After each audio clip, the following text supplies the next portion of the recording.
I'm Josh Steimle, and the number one thing you need to know to achieve your China dream is you've got to come here and see it for yourself. Once you get here on the ground in China, you're going to see things that you just wouldn't understand from watching documentaries on TV or on YouTube, from reading magazines, from reading books. Once you're on the ground, it's an entirely different experience. You'll see the scale, you'll see how many people are here, you'll see how fast stuff happens. It'll just change your entire worldview. So if you're thinking about doing business here, come visit for a week, 2, 3, more preferably, and it will open your eyes. You'll get networked, you'll get connected, and all sorts of good stuff will come from it.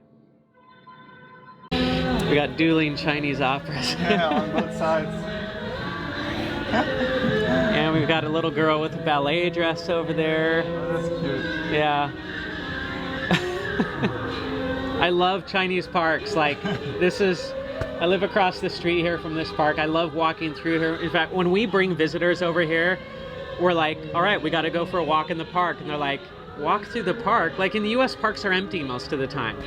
And we're like, yeah, you got to see a Chinese park. Like, this is a cultural experience to just walk through the park and see what's going on. Because this is so different from anything I've ever seen in the West. Like, yeah, in the US, like, people do not hang out in parks. Kids go play at parks, but adults don't hang out at parks. Yeah, and especially one of the things I noticed here that is different from the West is how the old people tend to sort of have communities in the parks, right? Yeah. They come here and they'll do their dancing, or they'll do their singing, or they have these sort of activities that they play, where in the West it's like, I think a lot of old people get very isolated. Yes. And they don't have that sort of connection and community. Whereas here it's like it's fun to be an old person in China. Yeah, and it's got to be so much healthier for people to be getting out and have that community and everything. And that's one of the things I love about China is this sense of community. You go out at 10 p.m. at night and there are kids playing on the street, their parents out there talking to each other, and I love that. I've missed that so much in the US. In the US, you go home, you pull into your garage, you go inside your house, you don't go out on the front porch, you don't talk to your neighbors. Here it's like all the neighbors know each other, there's this community, there are people dancing in the park. You'll see 200 people dancing together in a park at night, every single night. I'm just like, I love this, and you don't see this in the US anywhere.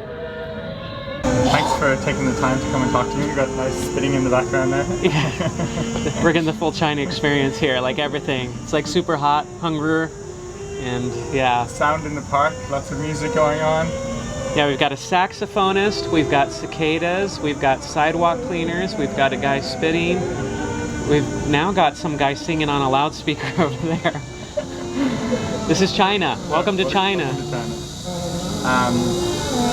So I wanted to start with, for the people who are watching who might not know of you or know your work, if you could do a quick self-introduction, who you are, what it is that you do. Sure. So my name's Josh Steimle, and I'm originally from a city near Los Angeles called Arcadia, and about 5-6 years ago I came here to Asia. But to back up a little bit and why we came here and everything, I started a marketing agency in 1999 called MWI.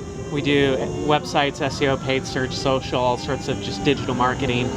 And that agency had a lot of ups and downs over the years. And then in 2012, everything shifted because of two things. One was I brought on a partner, Corey Blake, and he's just been a phenomenal partner to help me run the business better. And the second thing was I got the opportunity to start writing for Forbes. And I didn't think of myself as a writer. I didn't go to journalism school or anything like that. But when I started writing for Forbes, I felt like I'd found my calling. Like, I was just like, I love this. I really enjoy writing. And so I was writing for Forbes, and then I started to branch out, and I ended up writing for more than 20 publications. I've written articles for Fortune and TechCrunch and Mashable and Time and all these different business magazines, and I just loved it. I just had so much fun doing it. And that writing raised my personal brand and my visibility because people would see my articles, and it was great for the business. It really helped the business grow a lot, but it also led to a book deal, led to a TEDx talk, it led to speaking engagements around the world. And especially when I moved here to Asia 5 years ago and could talk about Hong Kong and China and the startup scene over here and how things are growing, I got a lot of connections through that. And so it's opened doors around the world for me to be able to write for these publications and then speak and get my book out and things. And so a few years ago, people started coming to me and saying, hey, how did you do this? I see what you've done. I see how it's growing your business, and I see you getting publicity all over. How did you do this? And can you train me to do this? So I started another business called Influencer Inc. And there we work on people's personal brands. We do coaching, we do training, we have online courses, we have services we provide, but it's all centered around helping people become more influential through public speaking, through their writing, through social media. We work with a lot of executives, coaching them one-on-one and saying, here's how you build your personal brand, and then leverage that to grow your business or to get ahead in your career. So that's what I do in a nutshell, professionally at least. I watched a video recently that you posted on LinkedIn, and I think that the reason that you came to China is probably different than most people's reason. Yes. So I'd love to dig a little bit into that. Like, why did you come to China, and why have you stayed? So the reason I'm here, most people come here because they get a job or something, or they see some sort of business opportunity, and that wasn't at all the case for me and my wife. Our situation is we have 2 children. Our first was adopted in the US, our second was biological. And then as we were looking at where our 3rd child was coming from, we started looking into adoption again, and I just felt drawn to China, where I grew up near Los Angeles. My city is majority Chinese, Taiwanese Chinese. So I grew up around Chinese culture. I've always been interested in it. And we were looking at this adoption, and I said to my wife, how do you feel about adopting from China? She was fine with that. And then a few weeks later, I went to her and I'm like, why don't we just move there? And she's like, why? And I'm like, well, we're going to adopt an older child. She won't speak English. She won't know American food. She won't know American culture. And there's nothing we can do about that, because you pick up your child, you grab them, and then you haul them back to the US. And I thought, well, that's going to be a huge culture shock for her. But we could go live there. We could learn her language. We could learn about her food, her culture, and then maybe we can ease that transition a little bit for her. And my business was at a place where we had the flexibility to do that. And my wife thought it was crazy, but she said, sure, I'll go along with this crazy idea. Let's move to China. And then we kind of got a little bit afraid of moving straight to China. So we went to Hong Kong first, and we spent 3.5 years there. Turned out to be a great business move too. We have an office open for my marketing agency there now. We've got 10 people in this office. It's going great. And so it worked out for the business anyway. And then 2 years ago, we thought, we don't need to be in Hong Kong anymore. The business is self-sufficient here. Why don't we move across the border, go straight into China? So we moved here to Shenzhen. Fascinating. And then you've been here for 2 years so far? So 2 years, yep.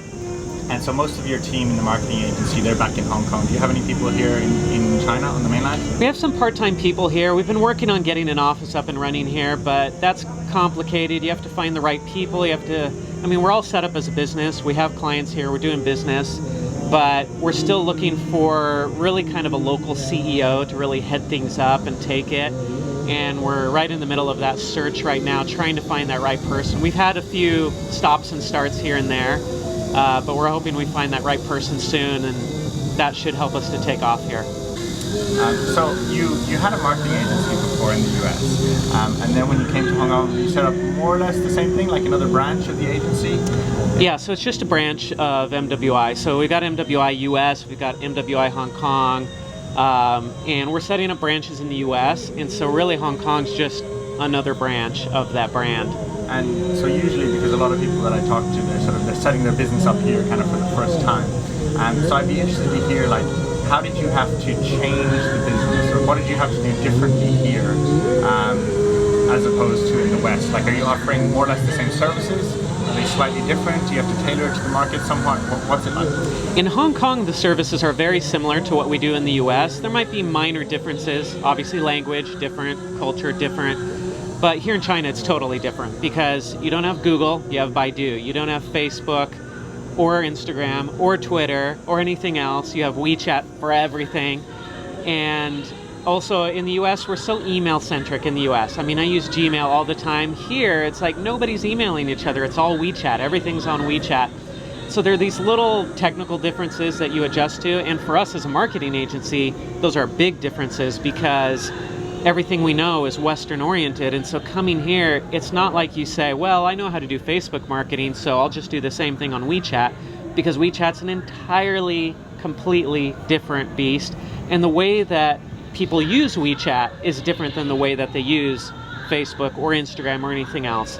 And so we've really had to adjust to that. And I think the biggest lesson, which I wouldn't say we made a mistake exactly, we kind of saw this ahead of time and we're dealing with it, but I definitely see a lot of other companies making this mistake, which is they say, I'm going to set up my business just like I set it up in the US, and I'm actually going to bring in expats to run it in China like we run it in the US, and then it fails. I mean, we've seen Amazon struggling here, and it's like, no, you need people on the ground here. And even with our office here, I said we're trying to find the right person to run it.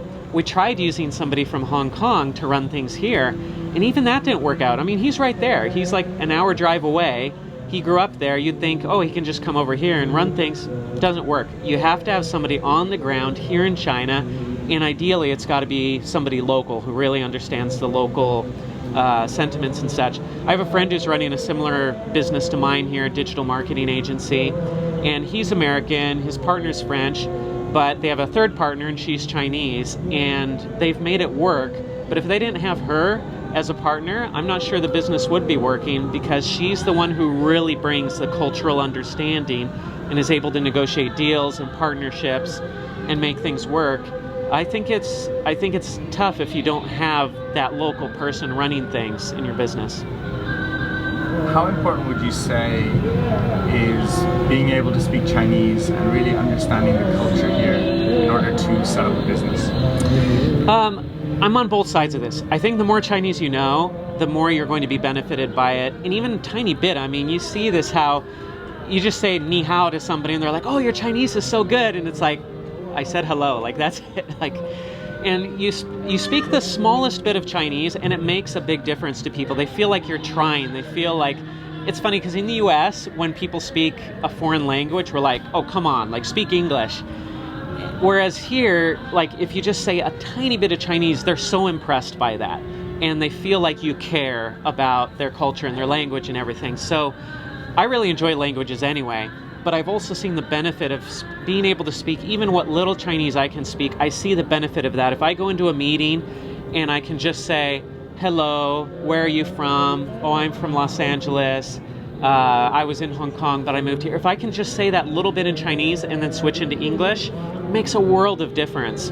And so I'd encourage anybody to learn as much Chinese as they can. But at the same time, I wouldn't let that hold you back. I wouldn't say, oh, if you don't speak Chinese, you can't do business here. Like, you can definitely do a lot of business here knowing nothing.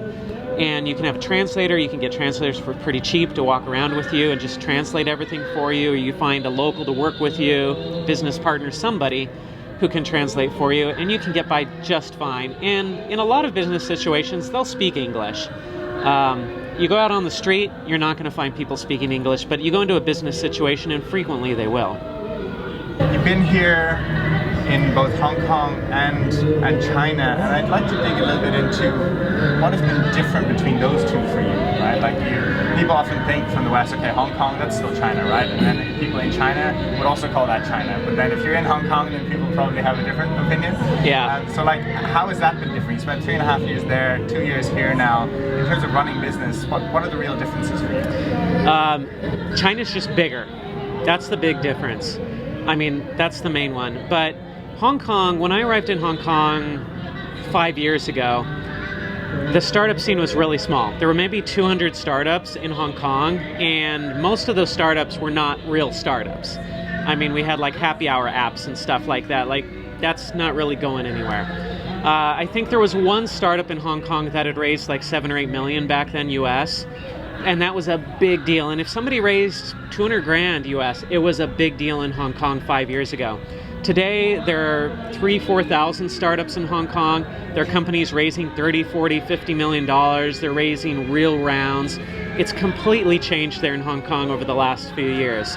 So it's a great environment in Hong Kong. It's a great place for startups. There's a lot of exciting stuff going on there that wasn't happening just 5 years ago.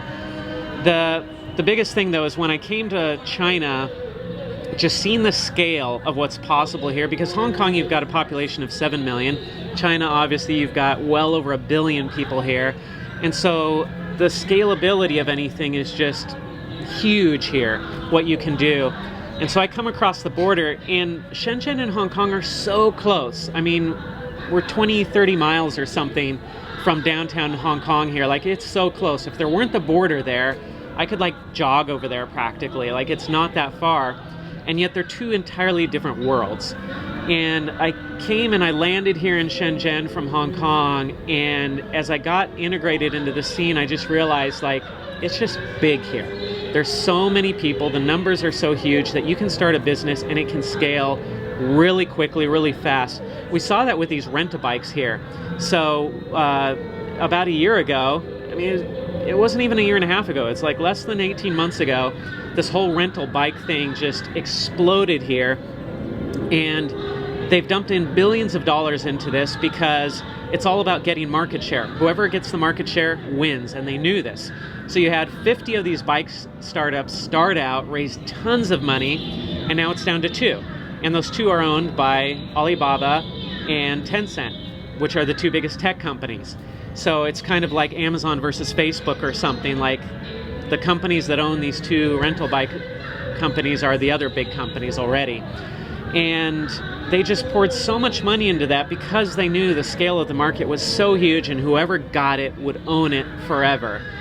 And that's what you see with everything here, is just, whereas somebody might pour 10 million into something in Hong Kong, they're going to pour 100 million into the same thing here, or 1 billion into it here. And so that enables you to do things that you just couldn't do in Hong Kong. The other big difference is, especially here in Shenzhen, you've got access to manufacturing in a way that you don't have in Hong Kong.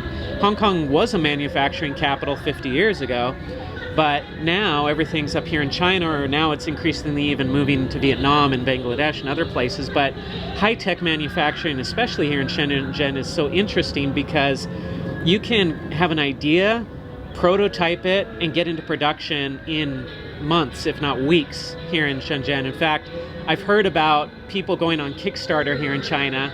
I mean, not people from China, people here in China going on Kickstarter, looking at the ideas that are really popular and getting funded.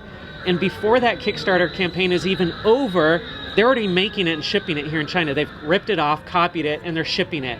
Meanwhile, the Kickstarter guy is just like, yeah, I got my money, I can start looking into manufacturing. They're already doing it here, and that guy's already behind. That's how fast they move here, and that's how fast you can move here if you want to produce a product. And that produces a different environment here than in Hong Kong. In Hong Kong, it seems like we're seeing more tech startups, website type stuff, apps, things like that. Whereas here in Shenzhen, you're seeing a lot of hardware startups. You're seeing, I mean, DJI drones. I think maybe a lot of people outside of China don't realize, like, DJI drones is a Shenzhen, China company. Like, this is a China startup, and they're the biggest drone company in the world, and they make awesome stuff. And you've got a bunch of other companies that are coming up here that are huge. And if it's a huge company in the US even, like Bird, you've got these motorized scooter startups that are taking off in the US. All that stuff's being made over here. So that's still a huge business for those companies. So that scale is really the biggest difference, I'd say. I think Hong Kong's great in the sense that if you understand that you can only scale so far in Hong Kong, then it's a great testing ground, because you can start something, test in that market, but then you realize, wait a second, I can't depend on this market, I've got to go outside. So you have to think globally really quickly. Whereas in China, you can get sucked into this trap of saying, I can just go after China and I'll be happy forever. And you see that with Alibaba, you see that with WeChat. They cannot grow outside of China. It's so hard for them to get outside of China and really make inroads there. The same way that it's hard for Amazon to make inroads outside of the US, because the US is such a big market, it traps people in that big market. So I think that's one advantage that smaller markets like Hong Kong have, is that it kind of forces you to think more globally. You mentioned a bit earlier in terms of like trying to hire a CEO and hiring people here in China, and I wanted to sort of get your perspective on, like, what's the best way to find the right people here? Like, what sort of hiring process do you bring people through, or how do you make sure that you're finding the right people? So with hiring here, you hear a lot about people being taken advantage of. they hire somebody and then that person takes their business or ruins their business or steals half the business, takes all the clients and runs away and starts his own business. You hear these stories, and it does happen, but that stuff happens everywhere else in the world too. I don't know that there's any higher rate of that happening here in China than anywhere else in the world necessarily. The difference though is that if you come in from the outside, you tend to be more trusting and a bit naive. And you meet somebody and they sound great and they seem honest and they seem competent, and you're kind of desperate to find somebody local. So you're like, oh, I found somebody. And so you grab onto that person and you give them lots of trust, lots of access, lots of responsibility, and then you get taken advantage of, and you think, oh dang, I got taken advantage of. And it's really easy to blame that on China and say, well, China's corrupt and there are a lot of dishonest people here, when the reality is you just didn't do it the right way. You weren't careful. You didn't take the same steps you would have taken in the US or Europe or somewhere else maybe to be more careful about your hiring process, because you got desperate and because you were too trusting. So it's like hiring anybody anywhere else. You like to hire people that you know already, or that you know somebody who knows them and you trust that mutual connection. And so you get personal referrals. And that's hard if you have no experience in China because you don't know anybody. So that's one more reason to come over here, live here for a while, network, get to know a lot of people, and then start reaching out and saying, hey, who do you know who can do this for me? I've been here for 2 years and we have not yet hired that person to be the CEO. Now, we spent 1 year trying it from Hong Kong, so that's where 1 year went. But the rest of it is we're being really, really careful about this. I could go out and hire a lot of people that I already know and try them out in this position, but I'm being really careful because I hired some of the wrong people in Hong Kong, and it took a lot of time and a lot of money to fix those mistakes and get the right person. So we're going to spend our time, we're going to get that right person, and then when we find that right person, then we'll really push into them. But we're going through all the same steps that we would take somewhere else here, and we're not rushing into anything just because we stumble on somebody and say, oh, he speaks English, he's nice, he seems honest, he seems competent. Well, those aren't good reasons for hiring somebody. So if people are looking to bring sort of Western brands here to China and looking to market them in the right way, like you said, how can they understand the marketing ecosystem here? Like whether it's understanding the platforms or how consumers see the products, or like how can they market differently here than marketing their product in the West? So we have Walmart here, but it's different than Walmart in the US. They carry different products. But so you've got retail, traditional retail, and you can go through distributors to get your product into traditional retail. And that's just a matter of finding the right connections, finding the right people who can help you navigate and get stuff in. But the real ecosystem is Taobao, of course, here. And to say that Taobao is like Amazon is kind of an understatement. Amazon is convenient, it's nice, a lot of people use it in the US.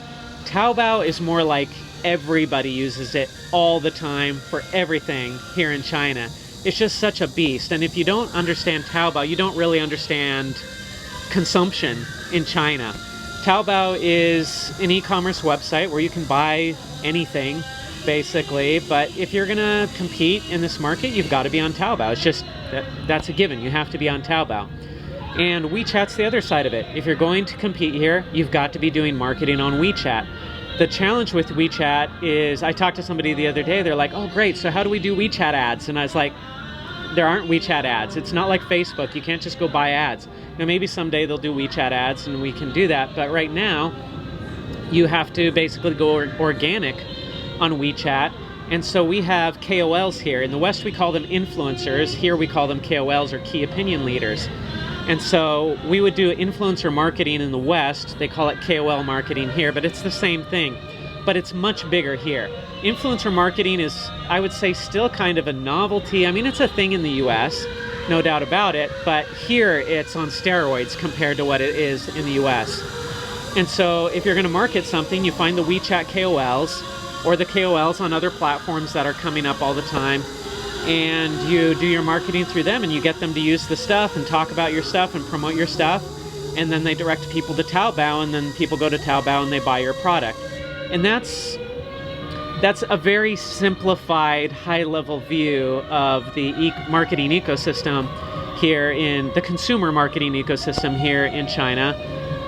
But that's your basic introduction to how things work here. So I had a friend we were talking about a month ago. He's got an educational product that he thinks would be of interest to a lot of parents here because it will teach their children English.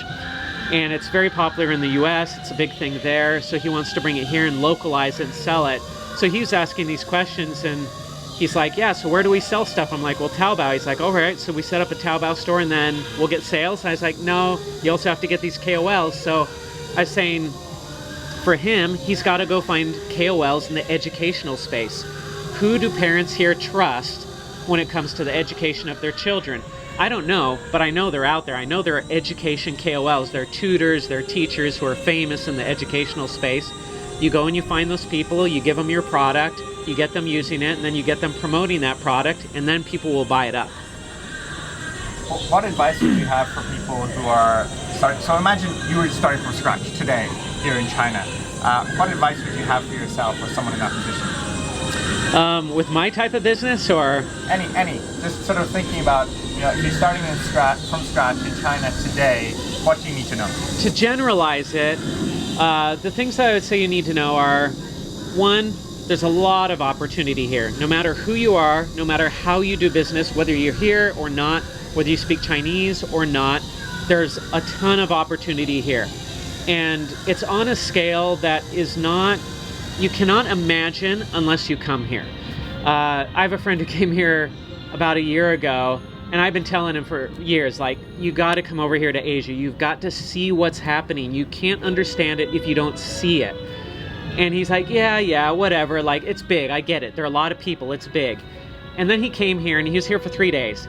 And he called me up. He's like, oh my gosh, I can't believe how big this is here and how many people are here. He's like, I know you told me, but I didn't understand it until I came here and I saw it with my own eyes. He's like, now I understand what you were talking about.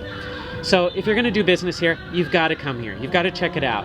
I mean, come for a week, come for 2 weeks, preferably come for a few months and live here and really get a handle on it. But at least come a little bit. Don't assume that you can sell into China really successfully without at least coming here and checking it out. But once you come here and check it out, it's going to just open your mind to all the possibilities, all the opportunities. And I don't want to make it sound like it's easy. It's not that you can just come here and do something really easily and all of a sudden you're an internet billionaire or something like that. But there is a lot of opportunity here, and it's outsized opportunity. But you've got to come here, you got to check it out. But then you live here, great. You move back, great. You speak Chinese, you learn Chinese, great. You don't, still great. There's still opportunity for everybody. I would definitely do things legally. I'd find people who can advise you on this. Do not try to do everything yourself. Do not get out Google Translate and try to translate government documents and fill them out with Google Translate.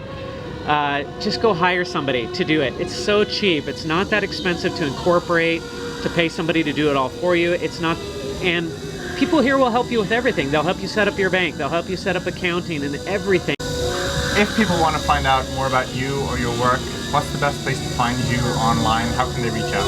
So anybody who wants to email me can email me at josh@mwi.com, and that's my marketing agency, mwi.com. I've also got my thing, influencerinc.com, or my website, my personal website is joshsteimle.com. Steimle is S2E9, so joshsteimle.com. But email is great. Anybody can email me anything, anytime. I'm happy to respond. Thank you very much, Josh. I appreciate it. Thank you, Fionn.